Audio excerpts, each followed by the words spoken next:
everyone, and welcome to our first LinkedIn Live show. And what a day it is actually here in the UK to premiere our show when we've got the country in absolute meltdown in the hottest heat wave on record. And we've been laughing this morning actually just about the headlines that have been very dramatic and far-fetching to go with it. So hopefully today, just over this very quick half hour, we're going to bring you some accurate and helpful headlines as we walk through the basics of doing business or doing recruitment business in the US. Before we do that, and for those who don't know me or our guests on the show today, I'll make some very quick and short introductions. So I'm Amy Davis. I'm Director of Strategic Growth at PGC Group. PGC are an employer of record in the US, and we work very closely with clients, not only to payroll their workers and contractors, but to support them throughout their expansion, offering consultancy, advice and guidance. And I think, if anyone here on the show today has ever Googled, how do I expand to the US? There is a plethora of information out there. There's too much information. And more importantly, that information isn't set in the context of a recruitment business. So we really try to make the complex simple and handhold our clients to set them up for success in the biggest staffing market in the world. With me today, I have got two of my colleagues who work as US expansion consultants. And these are the guys who are speaking with our clients day in, day out, supporting them with their expansion to the US market, right from inception all the way through to delivery. So there were really no better guests for our first LinkedIn Live episode than Will and Maria. So hi, guys. Hello. Are you feeling hot? Boiling. I've ran out of ice lollies. Oh no, or lolly ices. I've seen Lolly that ices. on LinkedIn this week. Another good LinkedIn survey. Yeah, don't start. We don't want to waste any time getting into that debate. But yeah, we've only got a short amount of time, as I say, and we've got a lot to share. So let's get started and get right into it. So a good place to start, really, I think, is for us to perhaps answer the question of why should someone expand their business to the US? So I think in order for us to answer that question appropriately, really, we should start by addressing the size of the market. So Maria, do you want to talk us through a little bit about that, just the size of the market and the actual opportunity that exists right now in the US? Yeah, absolutely. So first off, if we just looked at the size of the staffing market in the US, if we were to just look back in 2021, the global staffing industry generated just under $500 billion in revenue. Wow. Of that $500 billion, 55% was generated in 3 countries alone. So they were made up of, first place was the US, taking a market share of 31%, so has dominated with a huge market share globally. In second place was Japan, so less than half of the US market share. And then in third place, we had the UK with 9%. So you can see just from that breakdown, the US honestly just absolutely dominates when it comes to the market share of the global staffing industry. So in terms of market opportunity and the advantages of expanding into the US, one of the greatest things we see is just how far less saturated the US market is. So if we were to just look back at the UK with 9% of the market share, that 9% is made up of 33,000 active agencies fighting for that 9%. You then look over to the US that has 3 times that market share and only about 25,000 agencies fighting for that. So, sorry. Yeah.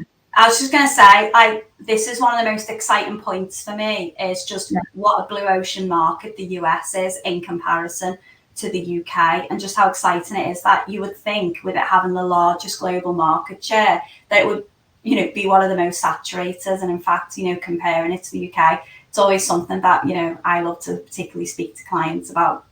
Yeah, 100%. So we always say the US makes for just such a blue ocean market. You've got far less competition and far more business to go after. And And also because of that, in addition to the likes of notice periods being at will, we see that recruiters in the US are viewed far more as a respected profession. So I obviously say that tongue in cheek, but in the UK, I know sometimes it can be a bit of an unnecessary evil, a bit of a sales role. But because recruiters, staffing and agencies are viewed with so much value in the US, it's far more of a consultative approach. So, it's far more of a partnership in the US. Yeah. Because of those two reasons, we're seeing the likes of deal sizes, margins, fees being so much higher in the US than in the UK market. So one of our key pieces of advice that we'll always say to our clients that are expanding from UK or Europe is do not take your pricing strategy for the UK or European markets into the US market. Make sure you benchmark yourself appropriately, make sure you're going in at the right level, because it's always easier to come down than go up. With your clients. So we've definitely seen clients kind of go in at a minimum of 30% with their fees. Some with really in demand and niche roles have reached the likes of kind of 35, 40% sometimes on the contract side. But we definitely say, don't go in at 15 or, 18, 20%.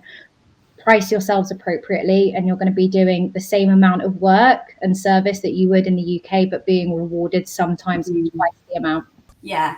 And obviously, Maria, you were a recruiter before you joined us. So you know what a tough gig it can be. And, just from your experience as a recruiter, being able to sell that story and sell that dream about, the markups that are there to be had must just be, really exciting. Yeah, it's phenomenal. And looking at the US, on the perm side, we're seeing average deals like 25 to 30K on the perm side. So to think in the UK, when you're like, brilliant, you've got a 10K deal, to then look at, as I say, same amount of time, same amount of work, to then be rewarded for 25, 30K is just phenomenal efforts. Yeah, brilliant. We are going to try just to incorporate comments and questions that come in from the viewers today. I can see a lovely Mike Ames is watching us today, which is really great because we joined the Mike Ames recruitment show. That's brilliant. And I agree, Mike, more money, less competition, and book me a ticket to New York. I'm on that flight with you. New York's a fantastic state and city to do business. And it's funny you say that because some of our future episodes, we are going to focus on what are the top states to target. And Will's going to touch a little bit just on how you even go about understanding that, later in today's show. So Brill, any barriers to entry, Maria? Like obviously if clients starting in the UK, how easy is it to enter the market? Yeah, this is one of my favorite topics because I think majority of the time we speak with clients and they say, Maria, how do we start? Like they think it's going to be really difficult to tap into the US market from the UK, or Europe, because of the low barriers to entry. So because of the way the US tax and legal system is structured, it means that it's very easy for UK and European recruitment businesses to tap into the US market from their existing offices. So you'd just be classified as an alien business because you're going to be carrying out the search and the operation from outside of the US. You're essentially servicing from outside of the US. So they're obviously a key things to think about. Number one, which we always would advise our clients, is getting your terms of business set up and in place, because the US is notoriously a very litigious market. Yes. You really want to make sure your perm terms and contract terms of business are watertight and obviously reflect US law rather than UK law. Yeah. So once you've got your perm terms, contract terms, you've got a better understanding of the tax system, which we can absolutely kind of support with advice. There is nothing to say you can't start servicing the US market from your UK office. Brilliant. And we'll go into a bit more detail on that about some of the roadmaps that we've seen clients take in terms of how they enter the market a little later in the call. So we understand the size of the market. Wow, biggest one. I think we should just switch now a little bit about the landscape and whether or not it is a complex market to navigate. So Will, do you want to tell our viewers a little bit about that landscape of the market and why it matters when navigating business there? Yeah, of course. So one of the common mistakes that we find that some agencies tend to make when they're going into the States is that they are treating it like one market. So I'm going to the US. That's one of the main things that we always stress from the outset, to kind of just get out your mind. Don't think of it as one market. It's Yeah. more like a European market. So it'd be the equivalent of you saying, "Oh, I'm going to go to Europe," but you don't really say that unless you're going inter-railing. So it's not that type of gig. So we always advise, and the reason for that is the way that the kind of the multi-dimensional system is set up in the States. So you've got 3 tiers essentially. You've got the federal tier, which is basically whatever's passed out of the president's office. So that governs all states and their taxes, their laws, their whatever. And obviously that's the minimum. No one can go below the federal tier. Then under that, each state, obviously there's 50 states, they all have their own governments as well. And these then pass their own legislations, add their own taxes on top of the federal laws.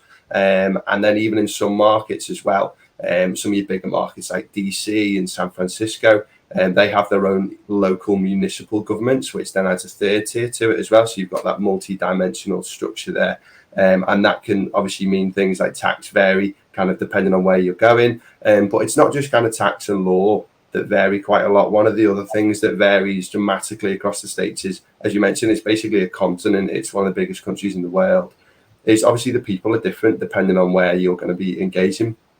Okay? So if you're focused on the West Coast or the East Coast, or for example, someone in New York, from a business development point of view that you're targeting, it's probably going to kind of respond very differently to someone who's based in Florida.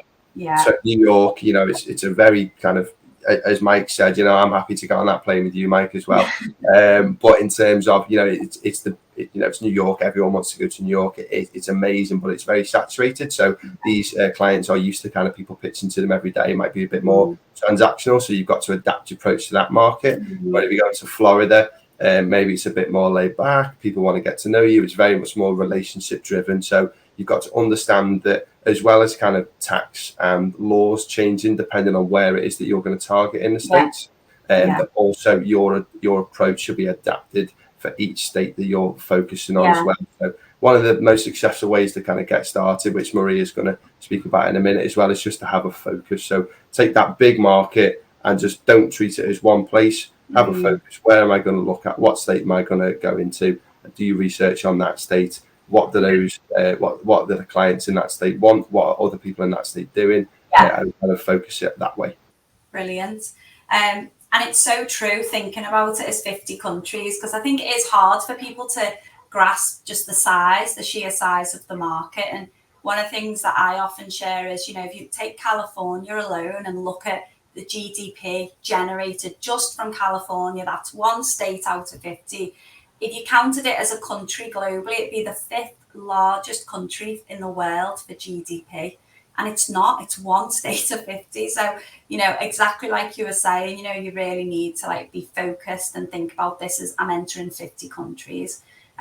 Kirsty's also asked about whether there's any certain states that are easier to enter than others. I think that's a really great question. And we're going to come on to that a little bit later in terms of how you go about working that out. But what I would say for now and answer that question is there's lots of kind of economic development boards that exist in each of these states. And their job is to incentivize businesses to come in and enter and do business in their state. So what you'll find is some states have some really attractive incentives, like 0% corporate tax or 0% personal income tax. And what's actually happening in America is you see a migration either of talent or businesses into those states, either for businesses who want to increase their profits, it's a no-brainer, or for talent who obviously want to live the most tax efficient life they possibly can live. So absolutely, I would say there are certain states where it's easier and more beneficial to enter into, but we will talk a little bit more about that as we move through the show. So what we've heard so far is the market's huge, it's unsaturated, but it can also be a complex place to navigate. So let's talk a little bit now about how should people listening go about entering the market, and what are some of kind of the lessons and successes that we've seen in the last 20 years of supporting our clients. So Maria, we know, us three, that there are 2 very typical roadmaps that we see recruitment founders and businesses take to enter the market. And we've seen so many clients make a great success through both of these routes. So do you want to talk us through what those two routes are, and depending on what route some of our listeners might take, what are some of the things that they should consider depending on how they enter the market? Yeah, absolutely. So as Amy said, we see two routes to market. The first is what we call a recruit from afar. So kind of what it says on the tin, you guys are going to be able to tap into the US market from afar. As we've already touched on, it is fairly easy to do that in terms of the barriers to entry in the US. So recruit from afar, what we would advise when speaking with our clients is map out the opportunity for your specific industry. Obviously, this is going to change depending on what roles, what your end clients are doing, but conduct in-depth market research. There might be a mix of our clients in terms of where they're at in their opportunities and their growth. So they might be reactive. They might come to us and say, hey, Will, Maria, we're having clients actively come to us. Can we service and can we do a recruit from afar? There might be other clients which have just seen the opportunity in the US and saying, hey, how can we tap into that? So as Will briefly touched on, conduct your research. We're going to need to be specific and targeted. Look at where the opportunities are. Look at where the roles that you would be working on are being advertised and are going to be onboarded. Have a look at your competition. What are they doing? What is going to be your point of difference? How are you going to kind of go into the market and make an impact? I think we've seen it in the past few years as well in both the UK, European and US market, that choosing a niche really does pay off. Like the more specialist you can be and the more you can build a brand and be known for a particular area is going to pay off. And we definitely see that in the US market as well. So choose your niche and build it out from there. We've seen some clients have huge success when choosing a specific state, location, role. It will actually really help you as well, because as and when you're building your talent pools, you're building candidates, you're seeing where they've worked. It will help you strategically think about how you can build your presence in the US rather than just going all guns blazing and just kind of throwing everything at the US and seeing what sticks. So in terms of key things to think about when recruit from afar, we've obviously already touched on the legal bit. So getting your terms of business set up. We have seen some clients kind of been stung with the types of things like overtime is a federally required thing in the US. It's not at the discretion of an agency. So do make sure you've got your terms of business set up. Some of you that are watching might already have come across a W-8 Benny form.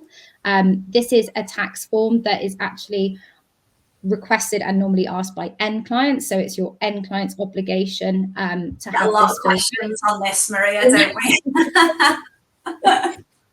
And essentially what that is asking you to do is just fill out to say that, yes, you're an alien business, so that your end client can declare to the IRS that they're not going to incur kind of US sales tax.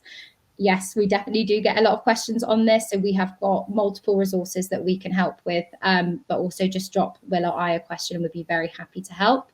But in terms of recruit from afar, it's low risk. It's going to be a much lower cost for recruitment agencies. And also you're going to be able to really test the market, both the market and your talent. I just had a call this morning and I was saying to a client, we actually advise doing a recruit from afar because you are going to gain so much insight whilst doing that. You're going to see where your biggest clients are, where the pool and where the need is, so that when and if you do a land and expand model, you're going in far more educated on the market, on the clients. You're hitting the ground running when you're entering the US, rather than just throwing everything kind of into the US and kind of turning up in the state and working. So 9 times out of 10, our clients will do a recruit from afar model, and we've seen success then. I mean, we've got clients who are solely focused on the US market, but they're in the UK. They're not even accessing the UK market anymore because they're generating so much. And I think, when you've got existing operational costs that you can tap into, kind of those economies of scale, if you like, rather than having to set up an office in the US, it's just such a no-brainer way of doing it. And just even using, as you say, their existing talents, the people who already work for them, who they know are great billers, who have the culture kind of built into them and know the way that, the business founder wants it to go, just being able to utilize the talent they already have to test the market is just, a really beautiful way of doing it. Yeah. One thing I'd also add is some of our clients do say, you know, Maria, I'm a one-man band. You know, my years of going over to the US and living there might be behind me. Do clients just completely service the US from a recruit from afar model? Yeah. And absolutely, yes, they do. You know, some clients might not have an intention to land and expand and in an office in the US. I mean, we've had clients that are one-man bands and are billing kind of around 500, 600K. Just purely from the UK, and there's various things. There's various things as well that you as agencies can help with that and your presence. And I always kind of refer to it as a bit of a shop front. So, you know, your US presence whilst recruiting from the UK, but on your LinkedIn, on your signatures, getting US phone numbers, dollars accounts. So really making sure that you've kind of presented your servicing and offering, that you want to focus in the US, but you're not necessarily kind of on the ground. Yeah, and I think, you know, the recruit from afar model from a perm perspective. Yeah. It's literally just so easy and super straightforward. Obviously, we know contracting is slightly more complex, but yeah, absolutely. So tell us then a little bit about land and expand. What are some of the different things they might consider if they, you know, and lots of people do this. They start in the UK and then they build up a lot of traction. They've now got employees from the UK that they want to move over on a, you know, on a visa, and have a presence. Then really start to, you know, attack the market physically. So tell us about once they're either ready to do that or if they choose to enter the market in that way. Just tell us about some of the practicalities, not necessarily the market research side, but some of the practicalities that they have to think about when landing and expanding. Yeah, absolutely. So similar to, you know, what you would think about opening an office anywhere, there's just key considerations you're going to be want to be aware of. So the likes of access to talent. And again, this will depend on what industry you're in and what levels you're working at. But looking at being based where you have access to talent, a lot of clients might do events, sponsorship, do round tables, things like that. So making sure you are in a location where you're embedded within your industry and you've got access to talent, but also for your own talent, your consultants. You know, if you're going to be bringing in recruiters from graduate levels, looking at states that have got great universities that you guys can tap into, looking at lifestyle, where do your consultants want to work?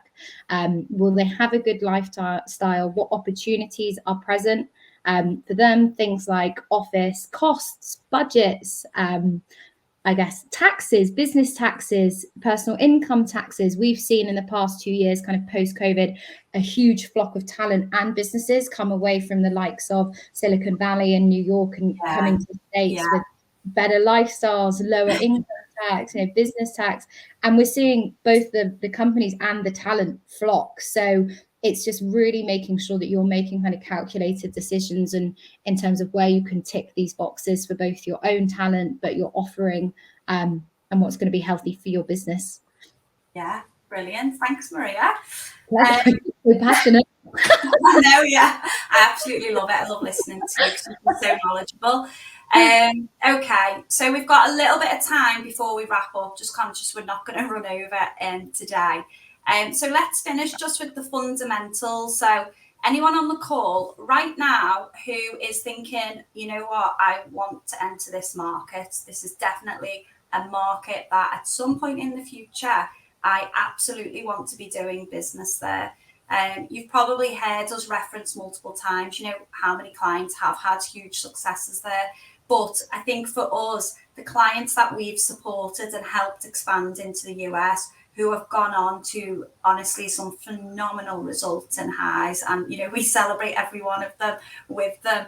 But I think in terms of that, how they did it, Will, and in terms of the preparations that those types of clients undertook so that they could enter the market with precision and be able to really gain kind of traction and then momentum and growth, what would you say some of the fundamentals are that they did and that they considered before they actually entered the market? Yeah, I would say some of the ways that the clients that have been most successful, especially early on, have had the most, have kind of had that success, is they took a bit of a step back before they took that step in the first place. So when you're thinking about those kind of decisions and you've heard Maria talk about the market size, you think that is amazing, I want to get involved in that. some clients sometimes kind of just rush into it, and then you kind of getting your head turned everywhere. You've got roles coming up here, there, and everywhere. You've got no kind of focus. It's really easy to lose track, to kind of get a bit mixed up and have no kind of goal. And it's the same way with like working out.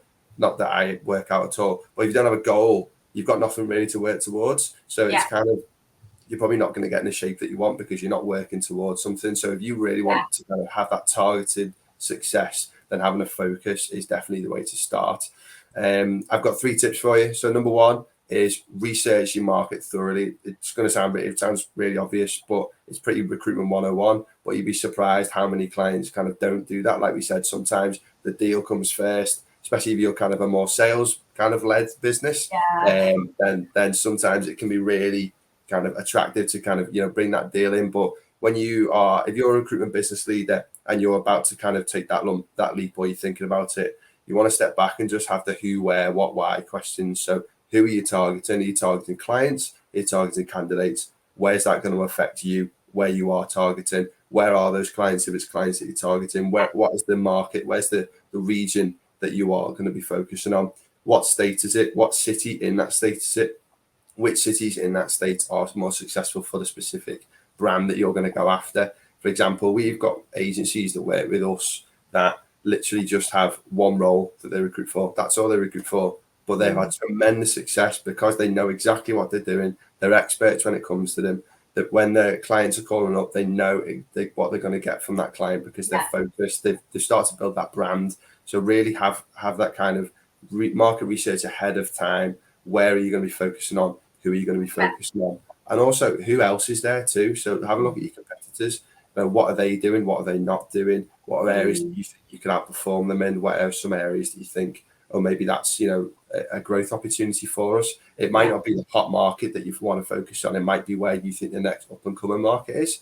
So there are things that you want to be considering. And then also from kind of a more compliant side of things too, you maybe want to focus on kind of what's the legislative history of that market. So is it a state that's quite legislative heavy? Are you heavily governed? Is there lots of changes happening all the time to the law? And that's going to make your life a bit of a misery if you're trying to manage all of that. If that's what you're kind of not worried about, then perfect. You know, California is a great example of that. It's like Amy said before, it's the 5th biggest market in the world, not just in the US, in the world, but it's also one of the most heavily governed states in the US, if not the most heavily governed state in the US. So you've got that risk reward there, depending on what you want. So you've got to think about that too. Tip number 2 is you've got to adapt your approach to every state as well. So it's not only, as we mentioned before, and Maria's mentioned too, you know, different states are going to react differently to different business development. You've got client personas, you've got candidate personas, they're going to change. Also things like salaries. So obviously in the UK, you'll typically find someone in London might command a higher salary than someone, you know, kind of just for the rest of the country. Whereas in America, you'll find that across all of the states, all of the cities, even though they might just be, you know, a few hours apart, they'll command completely different salaries and pay ranges and things like that. So that's something that you want to be factoring into. And then tip number 3 is definitely have a niche. So we mentioned that agency before that just look after one role. And they've been tremendously successful. Whether that's a location, whether it's a role, whether it's a sector, like we mentioned, just kind of have that focus. It really helps to get started. Also, you want to identify some growth areas in that niche too. So it might be software engineering. Well, what's the next up and coming market in software engineering that you're looking at? Where is everybody kind of currently? Like we said, do you want to go hot market? Do you want to go up and coming? Do you want to do both? You've got to weigh up all these decisions when you're doing it. But if you have a focus, it's much easier to make those decisions ahead of time. And then also, like we mentioned, then when you have a focus, you can look in things about like legislative changes because you know what you're looking for. If you just Google heavily governed states in the US to avoid, it's going to be very dramatic. Like there's going to be so much information. Where you have that focus and having that niche will also help point 1, and it will help your market focus as well.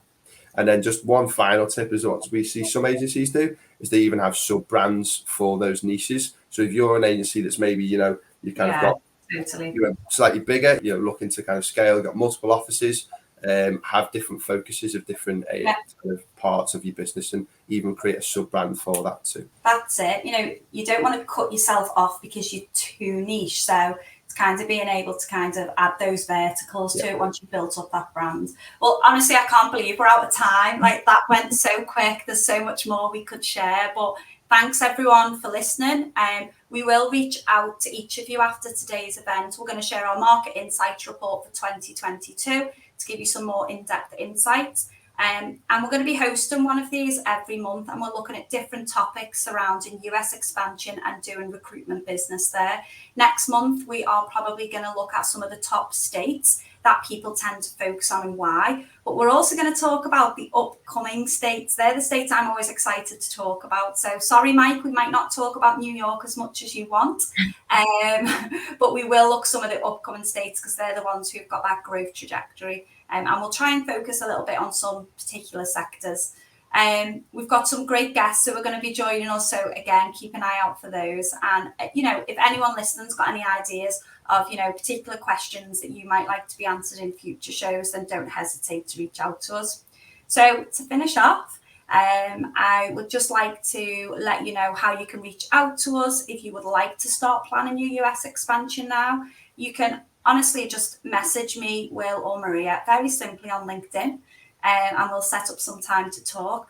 Or you can head over to our website and have a look at an abundance of resources, which is a place where you can also set up a call and some time to be able to speak to us. So again, thanks so much for joining and watching. We really appreciate every viewer and every interaction that we get with this on LinkedIn. So thank you, and enjoy the rest of the heat wave.